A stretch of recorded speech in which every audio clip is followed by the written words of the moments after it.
Se oli joskus vuonna 2016. Mä olin jossain ryhmässä mukana ja me tultiin tutustumaan tuonne Vallilan kohtaukseen. Ihan semmoinen, se oli joku kesäpäivä. Jotenkin siitä vaan jäi semmoinen hyvä fiilis, että siellä oli kaksi henkilöä ottamassa mitä vastaan siellä ja esitteli sitä toimintaa.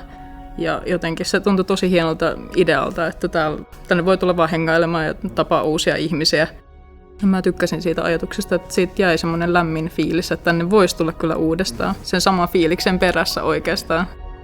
Paikkahan oli vaihtunut, mutta ei se vaikuttanut tunnelmaan mitenkään, että se oli edelleen tosi lämmin ja mukava tunnelma. Siitä mä sitten rupesin käymään sen jälkeen useammin.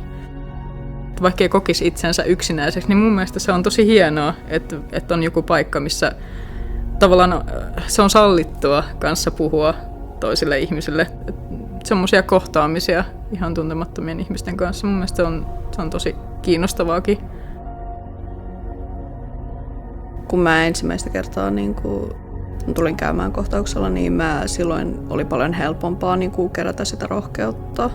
Se kyllä auttoi, että se kuulosti siltä, että pystyit vaan tulla käymään ilman mitään, eikä sulta odotettu mitään.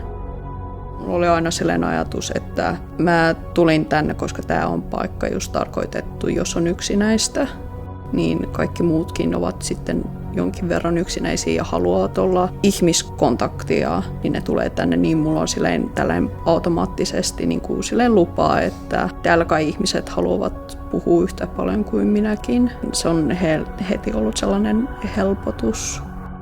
Sitten oli tietenkin ehtinyt katsomaan muutaman kertaan kohtauksen nettisivuja, ja näillä nettisivuilla kerrotaan lyhyesti niistä periaatteista, mistä kohtaus pitää kiinni, millaisia arvoja täällä kunnioitetaan. Ja se kaikkien hankaluuksien jälkeen se tuntui raikkaalta tuulahdukselta.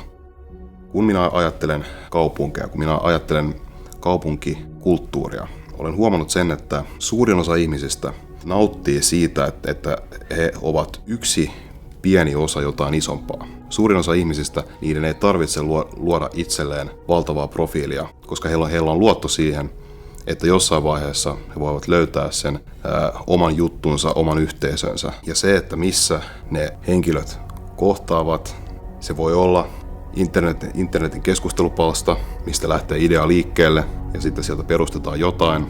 Se vaatii ihmisiltä hyvin paljon aktiivisuutta, luovaa ajattelua, mutta kohtauksen kaltainen paikka tarjoaa sen paikan ja ikään kuin sen platformin sille, että heti kun pääsee jonnekin sisään, niin sitten se ajattelu pääsee yksilölle kukoistamaan.